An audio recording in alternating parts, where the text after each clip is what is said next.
guys, that's about the most you're going to hear from me. Yes, I do still play my banjo. Quite frequently, actually. I usually play when nobody's around, just because it's for me only, I guess.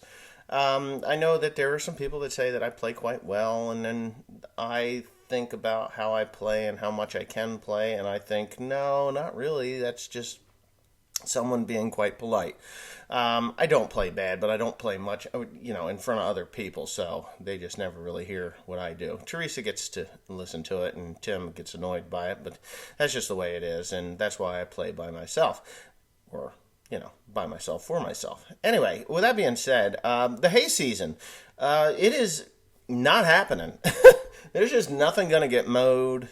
Nothing's going to get mown down. Nothing's going to get baled up. Nothing's going to get stacked away. I still have 2 months worth of old hay that needs to be hauled out of here.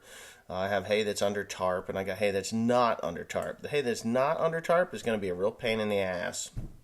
So because it's wet. It's been raining now for a week and a half. So it's kind of put a damper on the pamper. So I know for a fact that I'm not going to be mowing hay this coming week.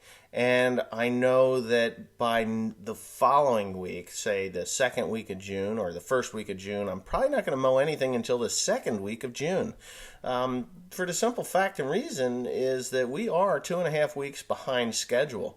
The orchard grass has just headed out. Maybe a week ago it started, and it's not even fully headed out yet. So if it's not fully headed out, it still hasn't elongated, and it certainly isn't blooming. And in a normal year, it would be May 15th, and we're at the 18th now. But May 15th, we would normally be blooming out orchard grass. It would be getting old, starting to get old by the 21st, 22nd, and we're not even there yet. So it's just not going to happen for a while. So the video you're about to see is actually going to be a 4 or 5 part video on how to actually work on this machine that you're about to see, because there's a lot of people out there that really don't know what they're doing when it comes to setting up the timing of this machine and maybe some of the symptoms that will cause major breakdowns. This is an older machine, and it doesn't have the updated hubs on it, but it is nonetheless, it's a good machine. And I talked to him about it, and you'll hear in the video as to where it was repaired last. And I'm not going to say who repaired it last, because I can hardly believe that particular company would leave it the way it is. Because he said he never did anything other than change. I think he said he changed one, something with the lifters or something. And in order to do that, it wouldn't have created this mess that he had and what it would be turning into, what it turns into. So, anyways, just sit back, enjoy the repair on this thing, or at least the beginning of the repair on this thing, or what I'm going to say about it, and hopefully you can, enjoy the rest of these videos. I am not really in the... I can't play and talk at the same time. That's another thing. So, it's just kind of... It's for me only. And so anybody that enjoys the older banjo playing videos, when I was doing that a lot more, thank you. Thank you for saying your kind words. Those of you that say that I can't play, well, you know what? That is okay, because, maybe you can play better than me. But I do know one thing. You're probably not posting pictures or movies of yourself out there playing banjos, guitars, violins, or fiddles, or whatever, drums, or whatever you got. I know that I do, so... Anyways, all right, so it's a rainy, dreary, miserable day here today. I've been running pretty well balls to the wall trying to get this hay fertilized. I'm late. I should be done a week or so ago. Usually like to be done the first couple days of May. And it is now, I think, the 13th of May. So I'm probably a little over a week, 10 days behind in the schedule. I know there's been some people that have seen this piece of equipment sitting here. This 1411 New Holland disc bind. It is a 1411, I do believe. Yes, it is a 1411. I've had 1411 and 1412 disc binds over the years, and I haven't owned one since 2008. That was when I got rid of them all. I had two 1412s and one 1411, and of course I had the Gale 2512, which is a flail mower, and yeah. So this one here has some problems, and as you can see from looking at it, the turtles are not aligned. Well, turtles, top caps, turtles is what I call them, but the cutters, or the cutter bar, there's something wrong with it. And I'm not 100% sure exactly what is wrong with it. I do know that the owner of this machine, which is not me, a friend of mine, he said there's something wrong here. Well, in all honesty, I don't think there is. This one here, this top cap, is history. Not a big deal to replace, just needs to be replaced. So what I'm going to do is actually pull that off. Yes, I'm going to pull that off, and then I'm going to pull all the tops off of this thing and figure out where the issue truly is. He had someone work on this machine. He didn't tell me who. I asked him, he said he didn't remember.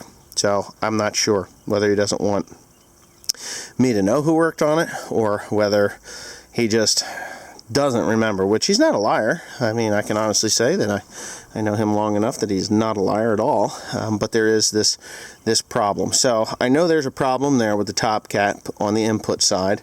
So that's going to have to be addressed. I'm going to pull all of these off, because even though you put those top caps on, or the top hubs, the hubs on, if they are not in the right position, they will cause it to be slightly off, each and every one. So I'm not 100% sure, but he thought that maybe there was the center drive shaft right there that was bad.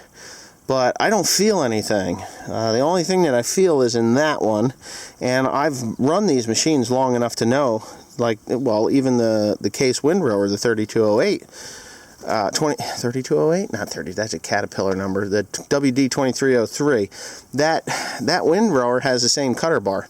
Matter of fact, there's a case cutter bar and windrower up there that has this identical piece. Now, in the shop, I do have in the shop a bunch of gearboxes that I can replace if there is a problem. So what I'll do is I'll pull all the tops off, and I'm going to replace that bearing there. I will get these things all timed again. I'm going to change the knives for them because I'm a nice guy, and I'm going to be doing this tomorrow.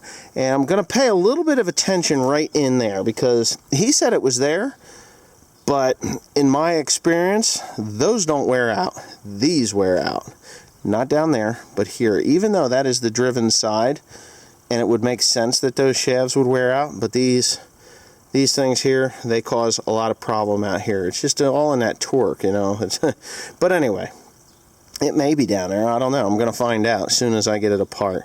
What I'll do is I'll tear it all apart. I'll put it all back together again the proper way, and then I'm going to run it. I'm going to take it out and I'm going to run it, and I'm going to see if I can get it to go out of time, because to be quite honest with you, the only place that I see a problem with the cutter bar is here. The knives are beat up here. This is a wobbler, so I know that those bearings are shot, and yeah, that's what I see there. These are all tight, you know, and they start to go awry, like that one there. If that one is straight, this one here is straight, this one here is straight, this one here is not straight, and that one is not straight. So, but that one's not straight. So whoever put this cutter bar together, they obviously did not have it timed correctly, because if it was one of these shafts, I'd be able to do this, and it would spin out of whack. He said it was this one, and it's not spinning out of whack. So it's not one of the center shafts. I can tell you it's not. And once you do this, you start jerking them around like that. Yes, there is a lot of play. There's a lot of play in those shafts. I mean, the splines are wearing, but because, watch, I'll turn this, and it takes a long time for it to get all the way down to the bottom. So I've spun it around several times trying to figure it out, but I think, honestly, the only thing that's really wrong with this mower, it isn't that it's worn out inside, except for that one. It's that whoever had it apart did not know how to put it back together correctly. And, you know, no big deal. It's no big deal. He's just really worried because he's going to be wanting to make hay here pretty soon, and this machine is not going to be ready to go. And he needs it to be ready to go. So, last year he gave me a bunch of hay, and in exchange for the hay, that's the 4960, in exchange for the hay, he said, just fix my machine. So, that's what I'm going to do. So, I'm going to go on up here in the shop and take a look and see how many parts I do or do not have. I'm pretty sure I've got them all.